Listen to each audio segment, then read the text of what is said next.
Hashem. All right, so everyone, welcome to Kollel Kol Shira in partnership with Breslov.org and, of course, Yeshiva Torah Shimon. Okay, it's Parshat Eikev, and it's the second week of the 7 weeks of the Shiva de Nechemta, right? We have 7 weeks, 7 weeks of cancellation of the different Haftorahs, right? From the time of Nachamu till Nitzavim. This is the second week.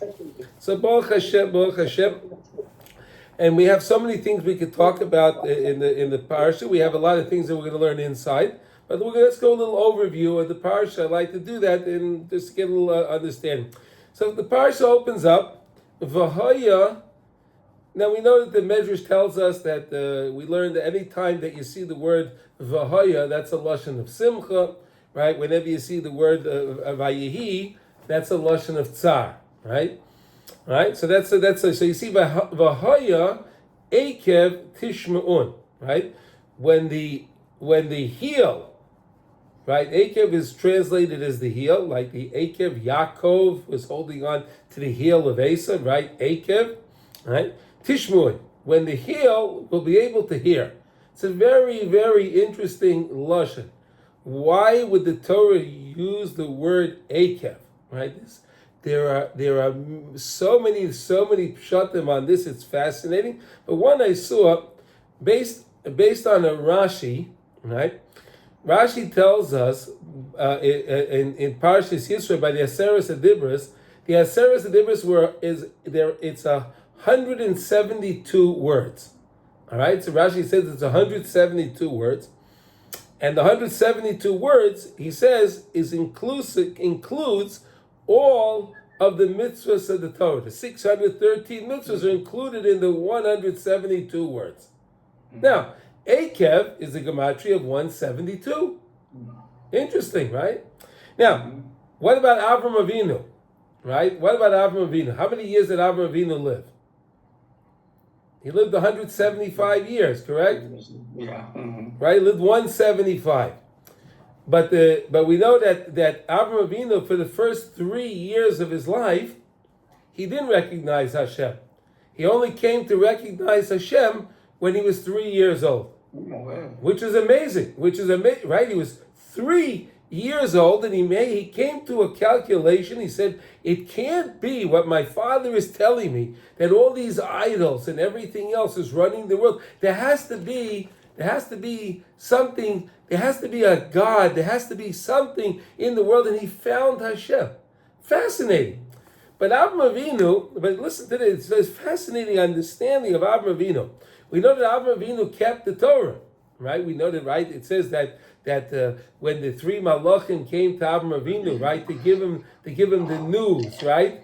To give him the news that he was going to have a child, and then to take care of Siddim, and to want to be Mevakir Chaylim, right? The 3 malachim came, right? Hashem sent specifically 3 malachim. Why 3 malachim at that time? Because one malach can only do one task at a time. Isn't that fascinating? Mm-hmm. A malach can come down into this world, and the malach can only do one job at a time, and then he has to go back up, get his next job, and then he can do his next job. So in other words, it could be one malach that can do the 3 jobs. Is that fascinating? That's something to think about. That even a malach focuses on one thing. So that's a beautiful thing that we could think about when we're doing something, to try to stay focused on what we're doing and not always trying to multitask and do more things, because then you don't really appreciate anything that you're doing, right? When you're multitasking, right, you don't really appreciate what you're doing. A malach does want. Okay, now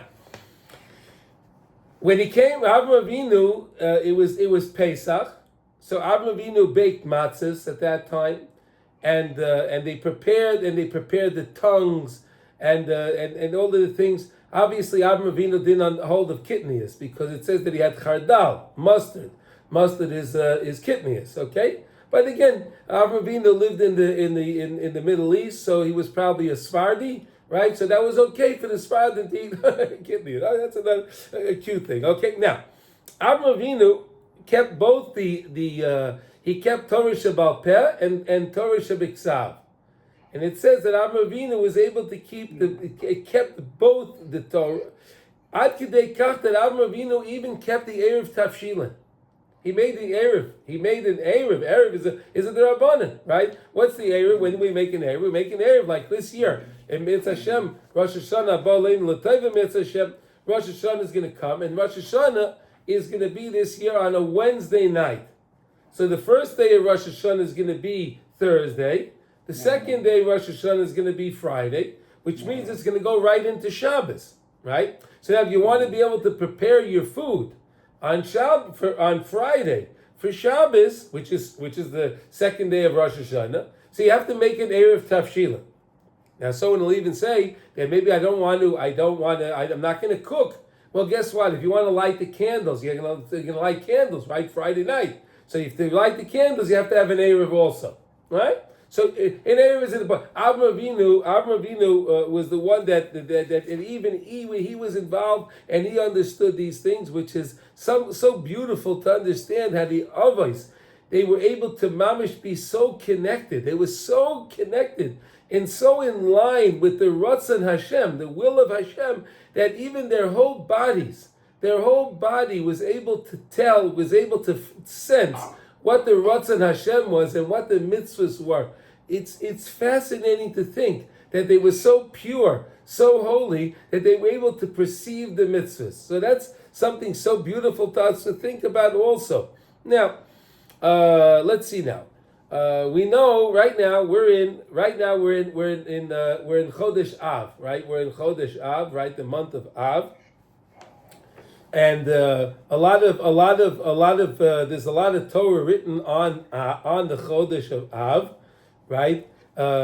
Some say that the Aleph is for the Arur, is for the cursed part of the month, which is the first part of the month till Tisha B'Av, right? And then the Beis is for the second half of the month, which is Bracha, blessing, right? In the word in Av, you have two letters. Aleph is for Arur, and Beis is for Bracha. Now, where did this idea come from? How did it come that we have Tammuz, and then we have Av, and we had so many perennials and so many terrible things happened in this time? Well, actually, it works out like this: that really the months of the year were given out to Esav and to Yaakov. Yaakov and Esav.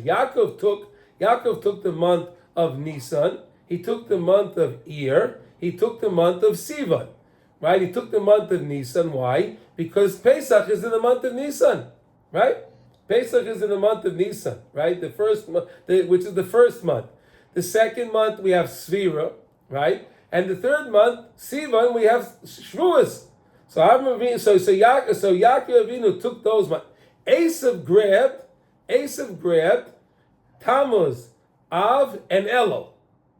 Wait a minute. Wait. We need Chodesh Elul, right? We're gonna next week we're gonna be benching. Next Shabbos is Chodesh Mevarim, right? Elul, right? We need Chodesh Elul.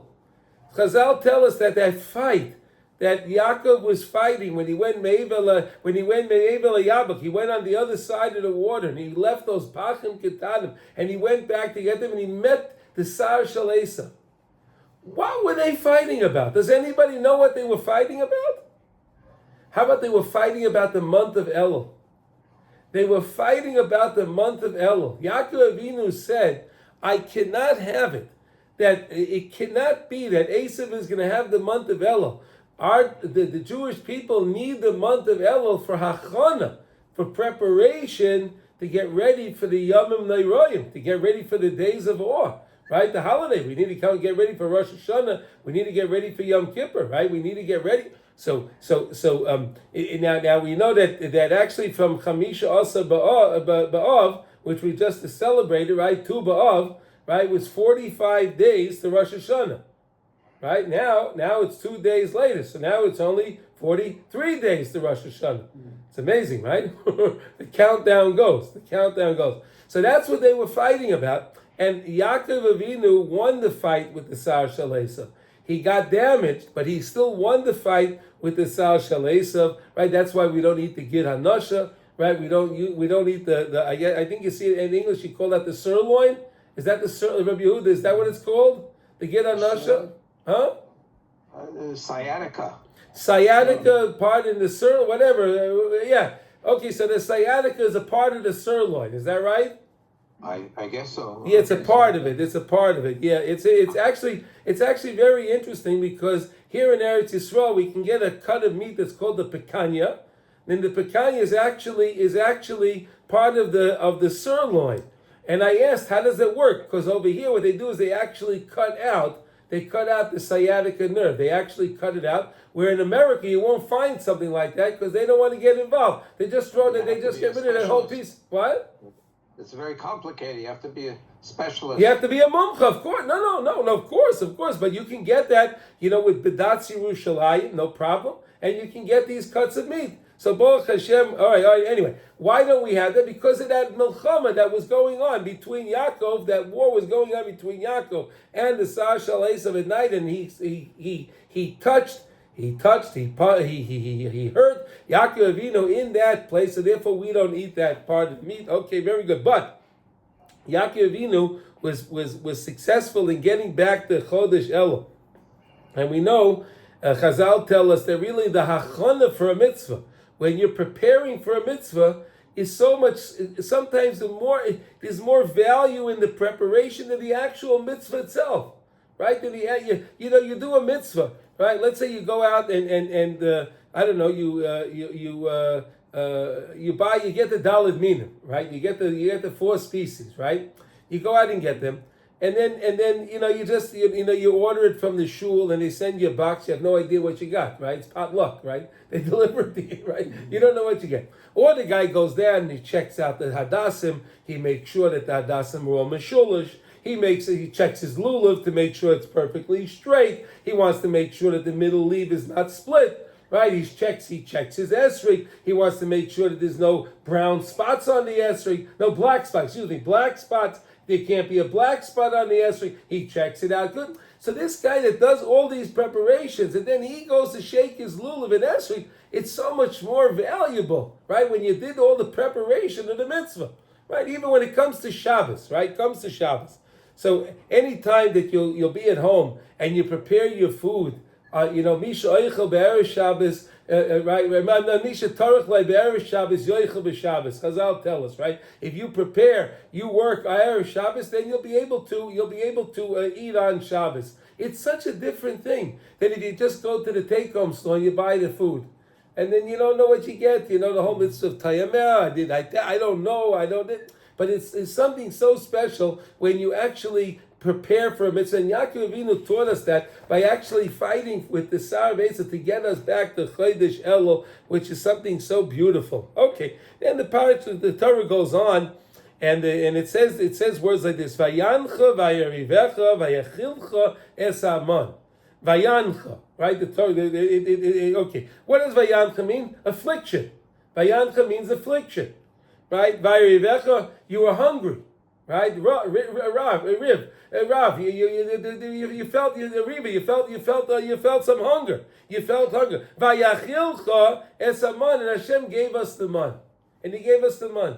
Interesting lashon. What is it? Why does the Torah use this idea? It could have just says vayarivecha. You were hungry. Why does the Torah say this word of vayancha? And what do we learn out from that? It's something so special. Listen to this. That it goes like this. Because they were not able to see, we had the man. Hashem gave us the man, and let's say you were able to taste whatever you wanted it to taste like, and it would taste like that, right? You had in mind that it would taste like I don't know if you like a pizza, so it tasted like a pizza. You wanted it to taste like a piece of brisket, it tasted like brisket. You wanted it to taste like ice cream, it tasted like ice cream. But you couldn't. It didn't have the appearance of it. It tasted like it, but you didn't see it. You didn't see it. Notice when you were experiencing an ice cream, you didn't see the ice cream. There's something special from seeing it, from seeing the food, and that was what pained us. The affliction was we couldn't actually see it. Chazal tell us that we learn out from this. We learn out Neiros Shabbos. Neirei Shabbos, the candles that you have to light candles on Shabbos, you learn out from these words. Isn't that amazing? You learn that from these words.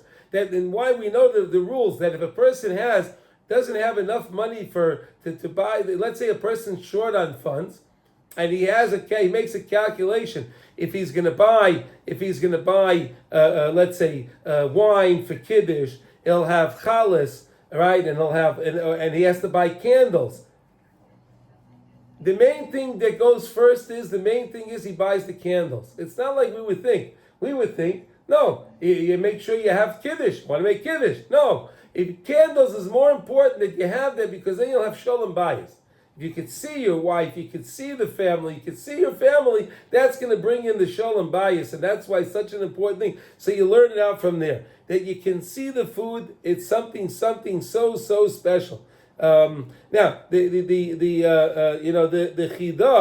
chidah really I saw this from the words of the chidah. That's where I saw this shot. It's unbelievable. The chidah is actually buried on Har Menuchas. They brought the chidah. They reburied him on Har Menuchas. He was the first one to be buried on Har Menuchas. The holy chidah. The holy chidah was the first one to be married on Har Menuchas. So that's an amazing thing. And he brings this whole idea down of ayan chavayirivecha, whether you can't see the food, and he brings out the idea with the Shabbos candles. Something very, very nice. Now we go on in the parsha, and then we have the Torah introduces us the idea of Birchas Hamazon. Right, Birchas Hamazon. We learn that also in this parsha. We have Shema in this, but we don't have Shema. We have Vahaya. Right, we have Vahaya in this parsha. Last week we had Shema. This week we have Vahaya. Okay, and so we have things like that. There's two things that we have to do on a daily basis. Two things that we do on a daily basis that are Torah ordained. And what are the two things? Benching, saying the grace after your meal when you finish eating your meal and you thank Hashem.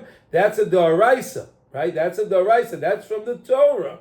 Right? Also Kriya Shema, saying Shema in the morning, saying Shema at night. This is also mid'oraisa. It's a very important thing to say the Shema every day, to take on the yoke of Shemayim, to be Makabel Ol Malchus Shemayim. This is something that's to be done on a regular basis by saying the Shema. And Baruch Hashem, I believe that we're doing that.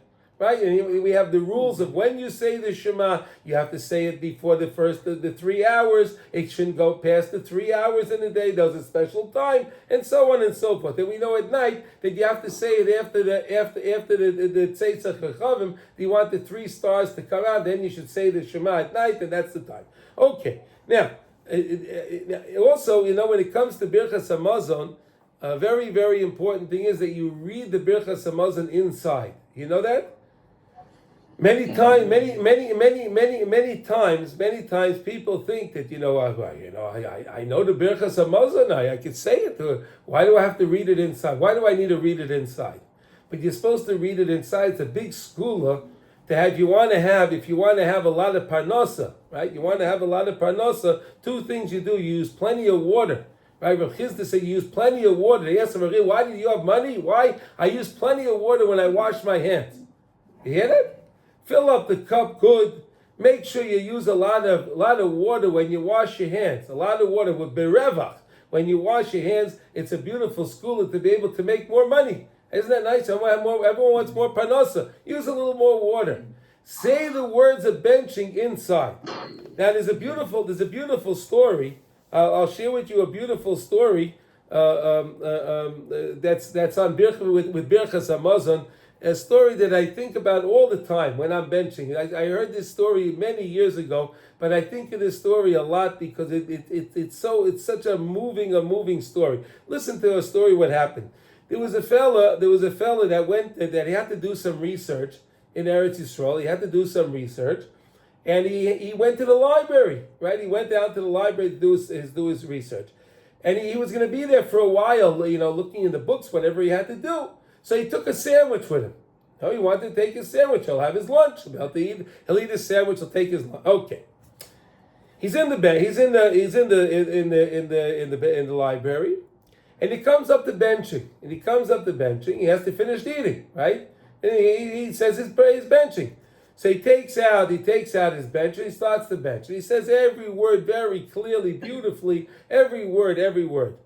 The librarian that was there asked him, I heard you said, she didn't seem like she was religious, but she said she came from a religious home, and she remembers the words of the benching, but it said in the benching, V'loi nikolem v'loi nikoshel.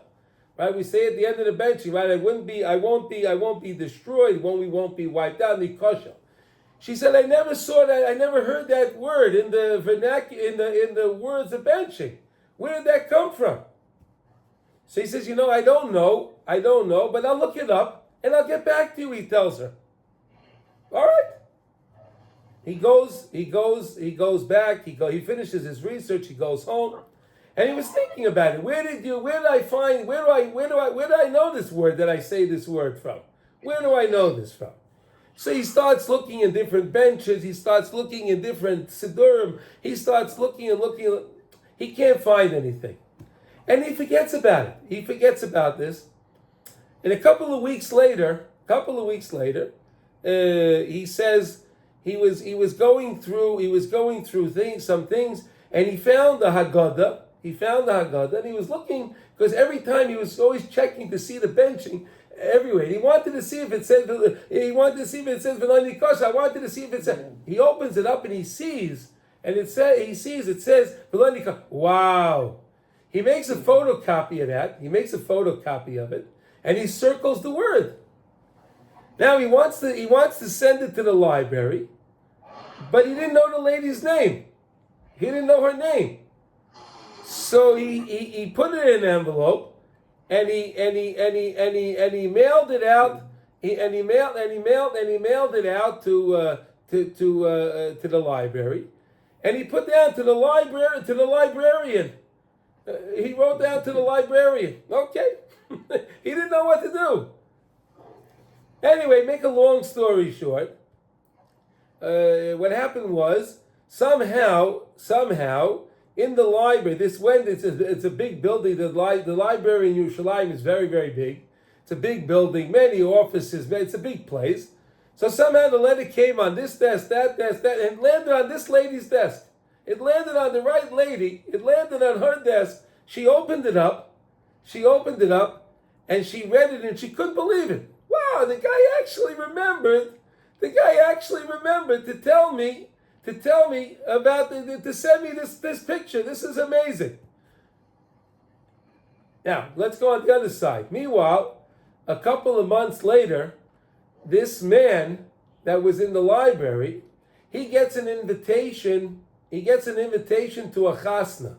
He doesn't recognize the names of the people, but he looks on his calendar, and it was going to be in a far away place from where he lived.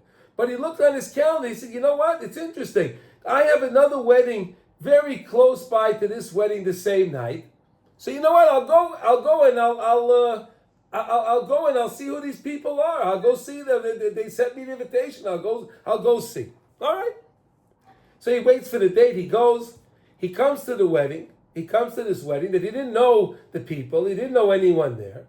And he comes in, and they said, "Oh, we're so happy you came. We're so happy you came. And the kallah is waiting for you. The kallah is waiting for you." So he says, "Really? Okay, let's go. Let me go see the, I don't know." Okay, he goes. He sees this young lady. And this young lady is dressed, a very, very tzenua girl, very nice, beautiful kallah. And the kallah looks at him, and she says, "You probably don't recognize me. She says, "but I want to tell you something. I'm the librarian that I met you that day with the benching, and then you sent me the letter. I want to tell you something," she said. "That day that I received the letter from you, was a very interesting day. That was the day that my fiancé, that he wasn't Jewish. My fiancé was not Jewish," she said. He was pressuring me to want to get married. And he gave me, this was the last day I had to make a decision if I'm going to marry him or not. When I opened up your letter and it said, oh, I said, wait a minute, this is a simon min hashamayim. She said, what is this? That means if I'm going to marry this guy, I will be destroyed. I will be wiped out for all eternity. How can I marry this man? She called him up and she canceled. She said, I'm sorry, I'm not marrying you. And she started to work on doing tshuva because she realized how Hashem sent her such a present. And then she met a nice yeshiva boy. And they got engaged, and here they are at the chasna. All because what? The guy's benching out loud, saying the words out loud. Look what it does. Look what it did to help this young lady. It's such a story. I'm telling you, every time I bench, I say the words, I think about it, how you could say the words and we don't realize how important our words are. We don't realize how important when we say words, how effective and how it can affect so much. The main thing is when we daven and we say words, we should let the words enter our own hearts. We should let the words enter into our own hearts. That's the main thing. But again, when you bench, say it inside.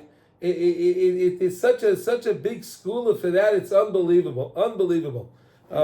Okay. Does anyone have any questions on anything we said so far, or does anyone have anything they want to disagree with what I said? It's an amazing story. Yeah, you like the story? Okay, very good. Amazing story, Rabbi, yes. Okay, I'm very happy. And now let's go look at something inside. Okay, here. I found the beautiful Torah here from in the Likutey Moharan. This is an amazing lesson. Let's make this a little bigger so we can see it. Here we go. All right, so here we go. So this is lesson 169. Okay, lesson 169. And it's a very, very, very, very special lesson. The lesson is called V'haya Eikev Tishma'un Es HaMishpatim Ha'elo Shmatem V'asisem Osam. The first pasuk in the parsha. It's the first pasuk in this parsha. V'haya Eikev Tishma'un. When it'll come to be that the Eikev will hear. What does it mean the Eikev will hear? Rashi says those are the mitzvahs that people are dosh al. They're trampling on the mitzvahs. What does that mean, mitzvahs that people are trampling on? Does anyone to suggest what a mitzvah that people are trampling on? Mitzvahs that we don't think are important. Right? This mitzvah, I don't know, doesn't, I'll do a different mitzvah. This one's not so important to me. Those mitzvahs, when we take on to do those mitzvahs, that we don't think are so important, even those mitzvahs that were people are dash on, and then watch all the bracha you're going to get in your life. Everything,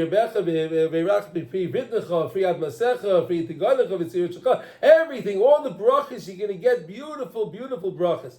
Look what the Rebbe says over here. When there are tsaris in the world, I saw this, I said, you know what? Look, we're living in a time these are not even turbulent times. This is far worse right now. The times that we're living in are even far worse than turbulent times. We have a lot of tsar, right? People are getting attacked. Jews are getting attacked all over the world, wherever they are. Jews are getting attacked. It's not so pashut, and as it was, and they're getting more brazen and more brazen about what they're doing. Whether there's a general problem like we just discussed in the world, right? There's a general problem going on, or people have their own problems, their own personal problems, right? People are sick, chas v'sholem. People have financial issues. People have problems with gidul banim, right? They have trouble with their children. There's all different problems. People looking for shidduchim, all kind of problems. It's impossible for the person to dance.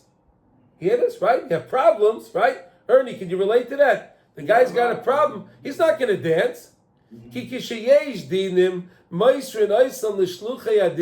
Because when there's din, it gets sent over. It gets sent over to the shluchei adin, to the courts, right? Veheim nikroyim rotzim. Those are the runners. Those are the runners that take the, let's say, that take the information. You know, you have like rotzim, the runners that bring messages back and forth, right? A courier, maybe a courier. Maybe we can call him a courier. Veheim bechinas raglin. And that's an idea of the feet. Listen, he's going to explain. Vazaya raglin kivedim. And then the feet are very, very heavy. The feet, they feel very, very heavy, lazy. Ukishinoilid hadin. When the din comes about, azay yoitzin hadomim raglin. When we're talking about, let's say a lady, when a lady gives birth, right? So the din goes out.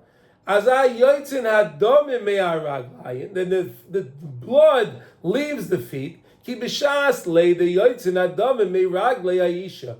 At the time when we give birth, when the lady's giving birth, the blood leaves her feet. That's why she generally feels cold. She feels cold. Al kain itztanin raglei, her feet get cold. Women's feet are getting cold when they're giving birth because the blood is leaving. The blood was in the lower part of the body. The blood starts to leave. The Chazal tell us that where it goes up to the milk, the blood turns in from dam, it turns into chalav, right? It's nekar. The blood is nekar, and the blood turns into chalav. And then the lady she can give she can nurse the baby, right? That's the process. Okay? Ki b'shas le the yoitzin adam raglei isha. V'al kein itztanim raglei k'may shamar b'seinu zchon l'vracha v'ikar aleida ayidei sheyoitzin adam raglayim. And the main point that the birth comes about is because the blood leaves the feet. If the blood is very heavy down there, when it starts to leave, that's when the lady can have the baby. Because at the time of the pregnancy, it's a time of din. Right? At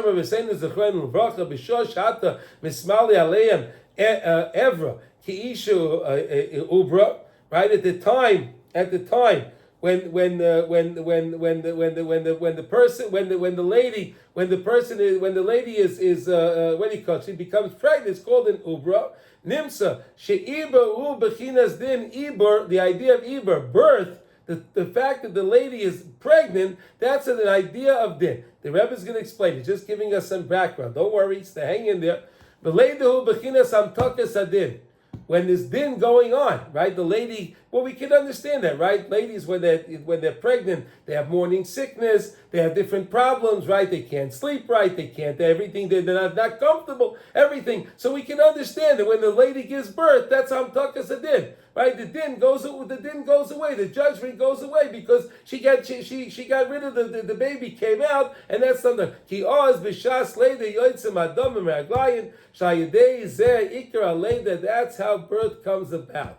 Now look what he says now. How came beis hadin v'atzora chas v'sholem? Whenever we have din, whenever we have judgment, when we have a tzara, we have a pain in our lives, chas v'sholem, ef shel we can't dance. We can't dance. Why can't we dance? Ki ozi ef shel raglim. We can't lift up our feet.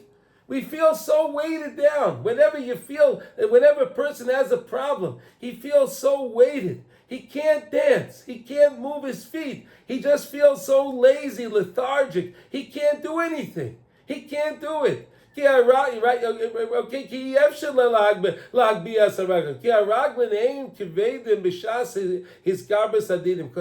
the time when the judgment is very strong, at that time, the feet get very, very heavy. Because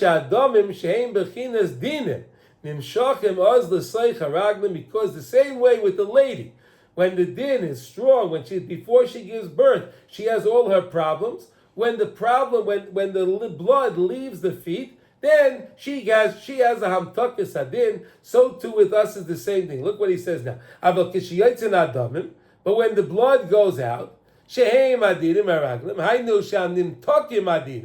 the judgment got sweetened, it got mitigated, right? Then the feet become lighter. then the person his feet become light. He's able to come and bring joy, that it can enter into that place, right? To the feet that were so heavy, they couldn't move. But now that the trouble went away and he has joy, so the joy can enter into the feet until the person starts to dance because he has the joy.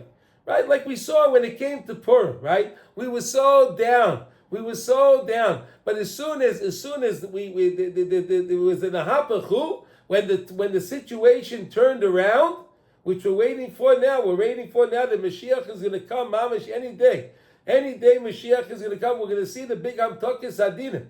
And then we're going to have a big, big simcha. Could you imagine this joy we're going to experience when we meet Mashiach? Could you imagine that day?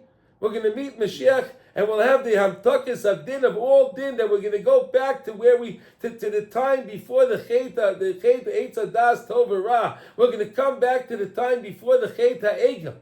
Because we fixed that by before the Egel. But then when we had the Egel, we brought it back again. But now Mashiach is going to come. Mashiach Tzidkenu is going to come. Mashiach Ben David is going to come in Mitzvah Hashem. And we're going to see that simcha. Now look what the Rebbe says now.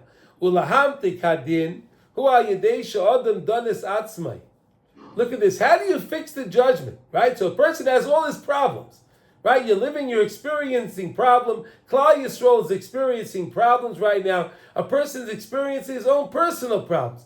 How do I sweeten the judgment? How do I mitigate my problems that are going on in my life? How do you do it? Ayedei she'adam danis atzmai. A person has to judge himself. Listen to this. Judge yourself. Judge yourself. In other words, every day we know before we go to bed, we're supposed to make a din v'cheshbon, right? Before you go to bed, you make that din v'cheshbon. You make an accounting of what happened that day.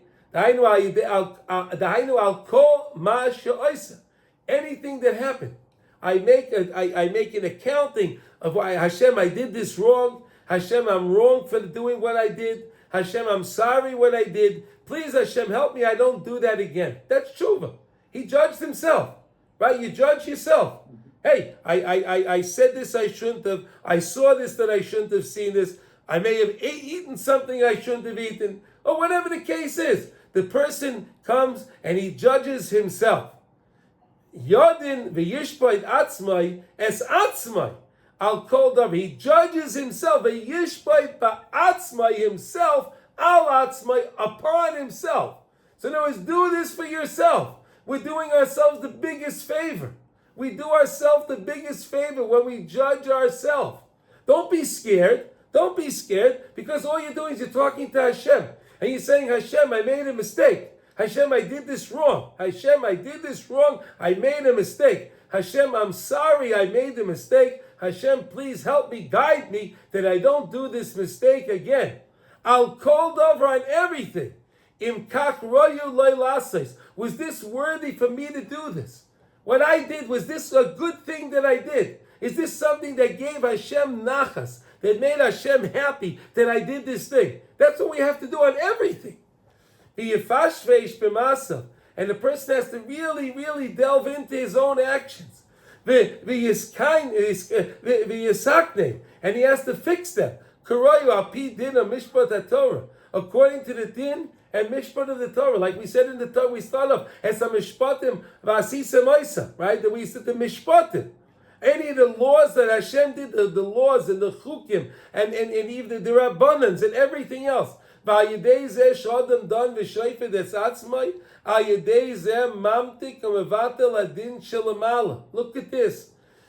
By us judging ourselves down here, we can cancel the judgment up on high.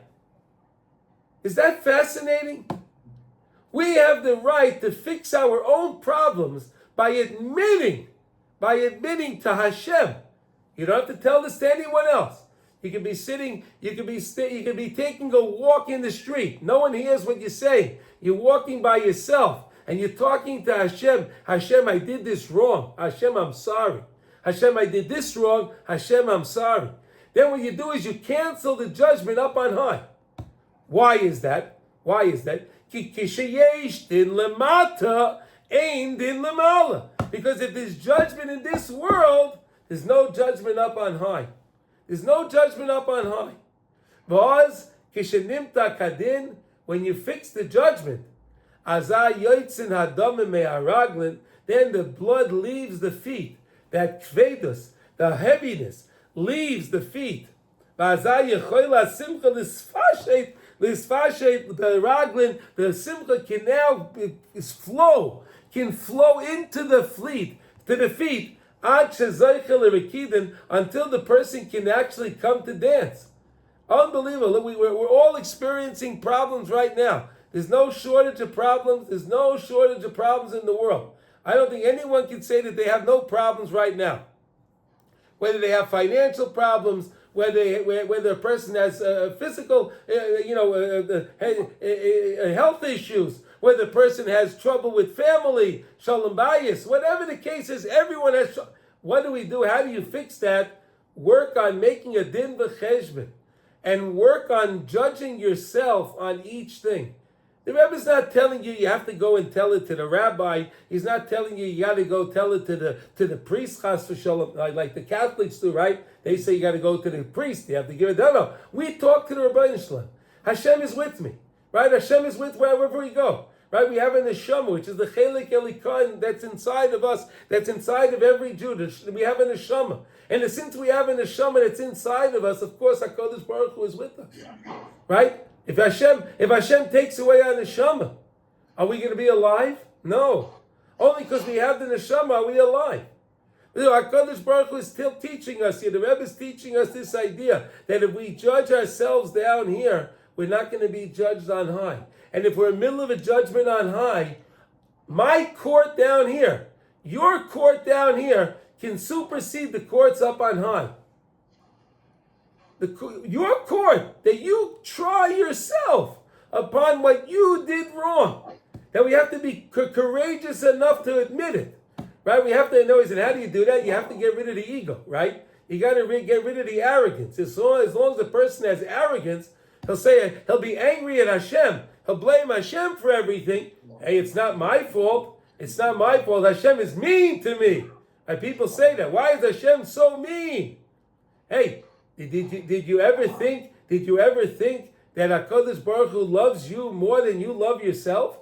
And HaKadosh Baruch Hu is only doing this to clean up a person's neshama in this world, so when he comes to the next world, he doesn't have to deal with it for eternity? That's why Hashem is doing it. But now we're learning something so valuable. Maybe this is the most valuable lesson we could learn.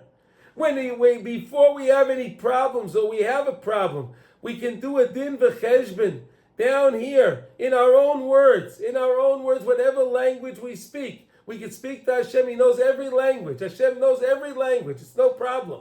Whatever you want to speak to Hashem, Hashem understands it. They're all His languages anyway. Hashem made all the languages. It's all Hashem's. Right? You tell Hashem what you do wrong. Now look what it says here. V'zeu b'haya Eikev tishmon v'haya lashon simcha. Like we said when we spoke before. V'haya is a lashon of joy. Right? V'haya is a lashon of joy.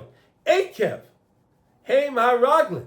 The Eikev is the heel, right? Even the heel of the foot, the heel. The Eikev is the heel of the foot. It's the lowest part on the body. It's the lowest part on the body.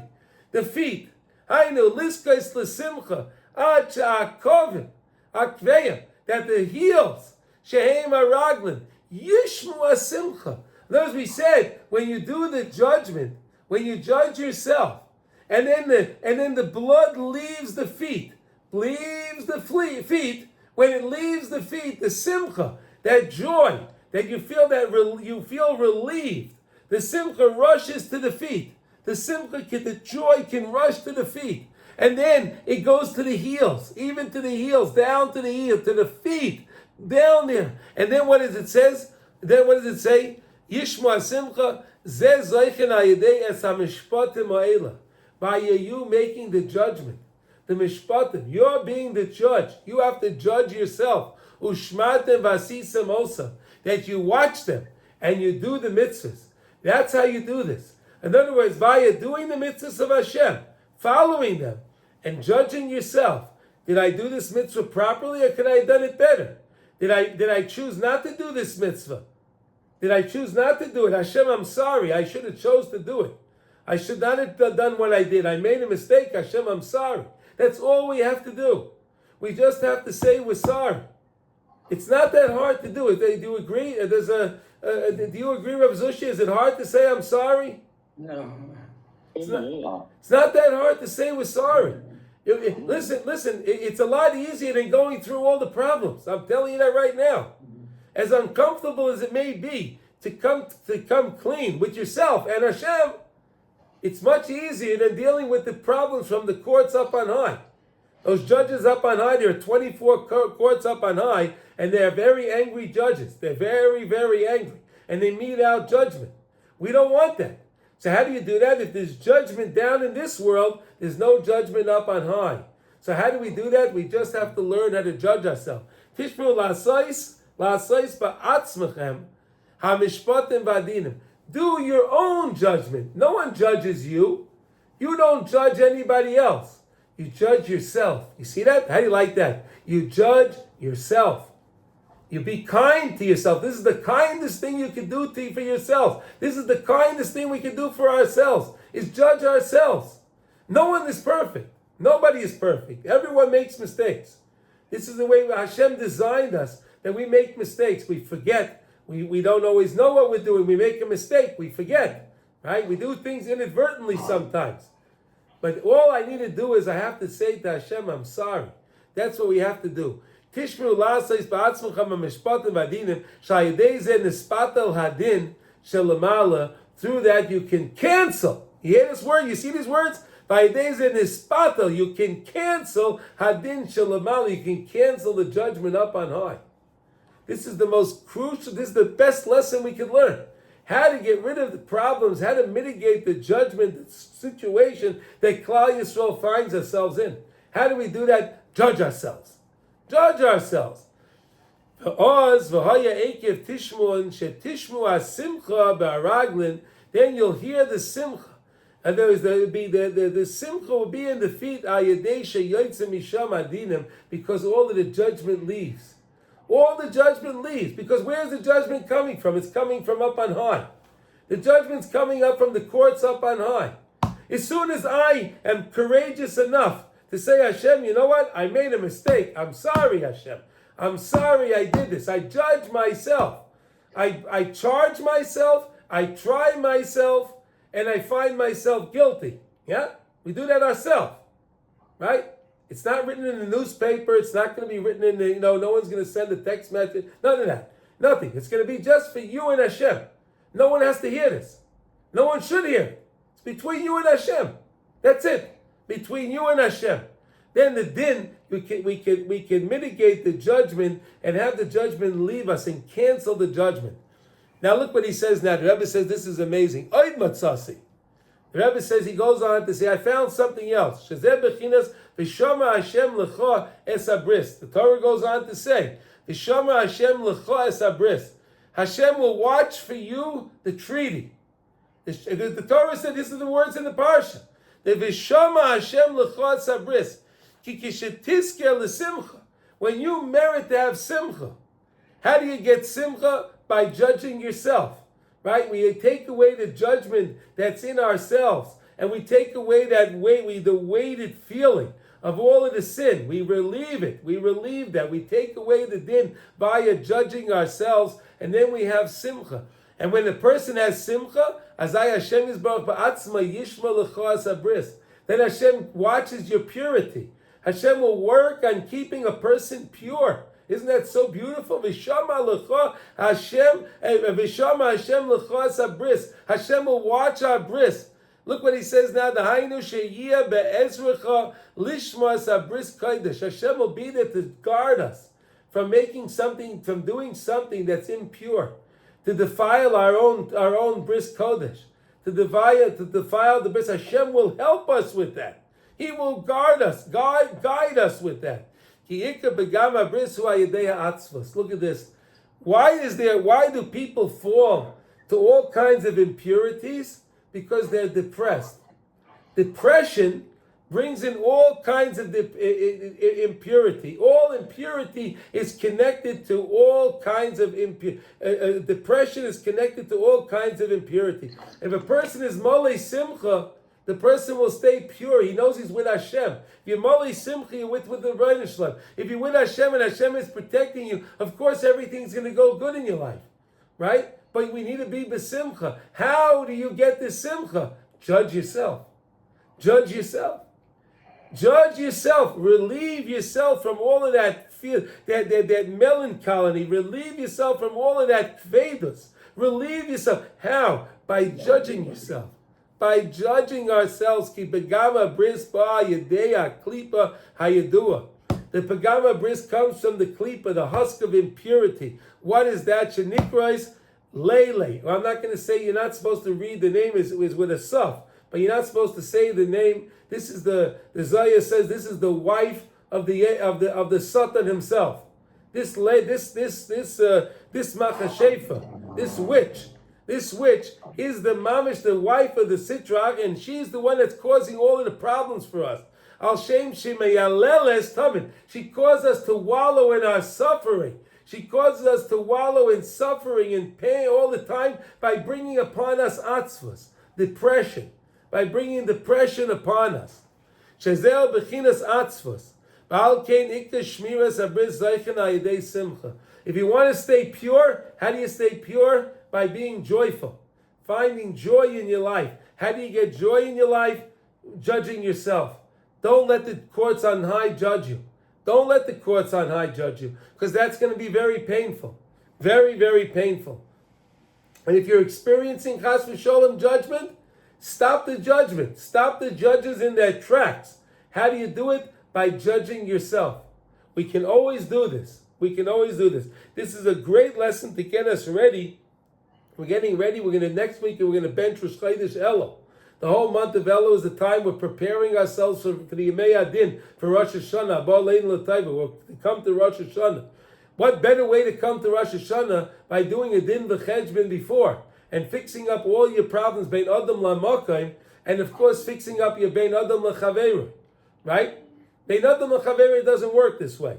All these problems are bein adam lamakayim. Anything you did wrong, if you wronged your neighbor, if you wronged a family member, you have to ask them for forgiveness. Right? There are rules on that. Right? You can't just say, I'm going to say, I'm sorry, I did this wrong. I caused this guy a lot of pain. No. That you're going to have to ask for forgiveness. And there are rules. How many times you ask? You have 3 times, 3 different places, and so on. If you ask the right way and you follow the laws on how you do tshuva bein adam lechaveiroi, so then you'll get forgiveness, whether the person forgives you or not. If you do it the right way, and you do it in a very appeasing way, right? You don't go to the person, right? You just, you have to be smart with these things also, right? Let's say a person, you get into a fight with somebody, right? And you realize you realize you were wrong. So you don't call the guy right away up. Don't call him up right away while he's all fahitz, while he's angry. Maybe call him back in a couple of days when things cool down a little bit and say, you know something, I'm sorry. Because if you call him up right away after the fight just happened, chances are it's not going to go well. The fight will get even deeper. But maybe if you hold off, you don't call him right away, you hold off a couple of days, and then you give him a call when things calm down a little bit, and you say, I'm sorry, I did this wrong, and I'm sorry, please forgive me, chances are the person will forgive you. You say, I made a mistake. I didn't realize what I was doing. I don't know what came over me. I'm so sorry that I did that. I didn't mean to cause all the problems that I caused you. I'm really, really sorry. Please forgive me. Chances are the person will forgive you. Chances are. Okay, and if he doesn't, so you wait a few more days and you call him again. You meet him. You meet the person and you ask him again.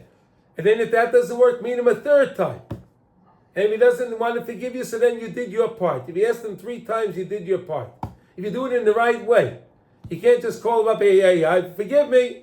And no, he gets angry, he hangs up again, and you call him again, hey, can you forgive me? And he hangs up on you, call him again, no, that's not good. If you do it in the right way, and you do it in a clever way, that you really want to fix the problem, and you want to fix the problem, We know Abolataya, Messiah, Noisai, in Hashemayim. Person comes, he wants to purify himself, he wants to fix things, so they'll assist him give him assistance from Shemayim. If we have true intentions of what we're doing, it'll all work out. Mitzvah Hashem, it'll work out. But here we're learning such an important lesson that we learn here from ourselves. That we have to, anytime we did something bein adam lamakim, between us and Hashem, right? Between us and Hashem, that we can just do judgment ourselves. We judge ourselves, right? We judge ourselves, and then we can stop the judgment that's going on up on high. Because there's going to be judgment. Don't kid yourself. There's going to be judgment. There are checks and balances for everything that we do. Everything that we do, there are checks and balances for. So don't think that Hashem, that Hashem doesn't forget about anything. Everything we did, it's all recorded. And if we don't understand that, we know today, everywhere you go, you're being recorded. On every street corner, there's cameras. Everywhere you go, you're being recorded. So if they can record us down here, remember, believe me, HaKadosh Baruch Hu has the best cameras, the best security system, the best surveillance cameras ever, anywhere, has the best technology Hashem has. He's going to show you the picture so perfectly of what you did wrong. He's going to show that. So why do we want to experience that pain? We don't have to experience that pain. All we have to do is say to HaKadosh Baruch Hu, I'm sorry. HaKadosh Baruch Hu, I'm sorry. Such easy words to say. But again, to do that, we have to work on realizing, we have to be Mekabel Ol Malchus Shemayim. Like we said, we have the Shema. Right? We have the Parshat of Shema between last week and this week. We have the Parshat of Shema. We have to be Mekabel Ol Malchus Shemayim. When you realize that HaKadosh Baruch Hu is the Melech Malchei Amlachim, HaKadosh Baruch Hu is the King of all kings. HaKadosh Baruch Hu is the King of all kings, and HaKadosh Baruch Hu is watching, and He's listening, and He wants to help you. You believe this? Hashem wants to help us. He's not out to get us. Why did Hashem make a system like this that we can judge ourselves? Because He loves us. He wants us to get ourselves out of the problem. He doesn't want us to have a problem. That's why Hashem designed the system this way for us. Baruch Hashem, we have the tzaddikim that teach us about the system, and they advise us on what to do. Baruch Hashem, we have the tzaddikim. We don't have the tzaddikim. How will we know any of these things? The tzaddikim teach us. It's so beautiful that we have the tzaddikim and we have the schus to learn the teachings of the tzaddikim. Shezel bechinas atzos al kain ikar shmiras abris zoichen aidei simcha. The main shmira that a person has to watch their covenant of purity is through simcha, through joy. Ki aidei simcha zoichen shashem yisbarach ba'atzmai. Look at these words. Ki aidei simcha, through joy. Through joy, you merit. Shashem Yisbarach Ba'atzmai. Hashem Himself. Look at this. Can you have better thing than this? Look what it says. Look, it says V'shama Hashem L'cha Esabris. Look at the words in the Torah. V'shama Hashem L'cha Esabris. Hashem doesn't say V'shama Hamalach L'cha Esabris. No, it says V'shama Hashem L'cha Esabris. Hashem will watch you to keep you pure. They will watch to keep us pure. We have so much impurity in the world today. So much. You walk anywhere, you see these billboards, you see all the immodesty, you see all the immorality. Everywhere you turn, you have more. We need the protection of Hashem. How do we get the protection of Hashem? If we just have joy. How do we get joy? Because when we have atzvos, it's no good. How do you get rid of the atzvos? Judge yourself. Judge yourself. Bring up, and then all of the blood leaves the feet, and then you can start to get the simcha into the feet, and then you can dance, Rabbi Nachman teaches that when you dance and you clap your hands, while you're dancing, you're mitigating judgment. Dancing and clapping your hands is mitigating judgment. It's a beautiful thing. Shabbos, you can dance, you can clap your hands. Okay, those that say you're not allowed to clap on Shabbos, okay, so then clap yourself in the other way. Put your hand over the other hand, do it in a different way, and make a little shinoi. Okay, those that say you're not allowed to clap on Shabbos, that should be our biggest aveh. We clapped on Shabbos. We clapped, right? Clap on Shabbos, right? Okay. Yeah. Those guys that are complaining about us clapping on Shabbos, God knows what they're doing. Right? God knows what they're doing, right? But they're worried, hey, you're not allowed to clap on Shabbos. Yeah. Don't worry about that. So then, you say, so you'll clap this way. Instead of clapping, you'll move your hands like this, right? So then you can clap your hands, put your hand on top. You clap like that. then there's a shino. There's no problem according to anybody. Again, it's not that, and no one's going to tell you that's a clay zemer, that you're playing a musical instrument where you clap your hands. Okay, I won't buy that at all. There's no one is so good with their clapping their hands that they're making music with that for Shabbos. Okay, Hashem will watch our bris kodesh. This is such a powerful. I thought this is such a powerful lesson. And it's a beautiful lesson to get us ready for Chodesh Elul. It's a beautiful lesson to get us into the mood of tshuva, right? This is the time to do it. This is the time to do it. This is the time. Right now, we're in the 7 weeks of the Nechama, right? We're in those 7 weeks. This week's Parsha, Vatayim et Zion, Azavani Hashem, Hashem Shichichani, right? That we say, we cry to Hashem that Hashem left us. But we know Hashem never leaves us. Hashem is never going to leave us. Hashem is always with us. Hashem loves us, and He wants every single Jew to turn back to Him. This is what the Rebbeinu Shleilim wants. And I wish everyone a wonderful, wonderful Shabbos. And please remember when you bench, look inside the bench. Even if you know it Baal Peh, it doesn't matter. Look inside.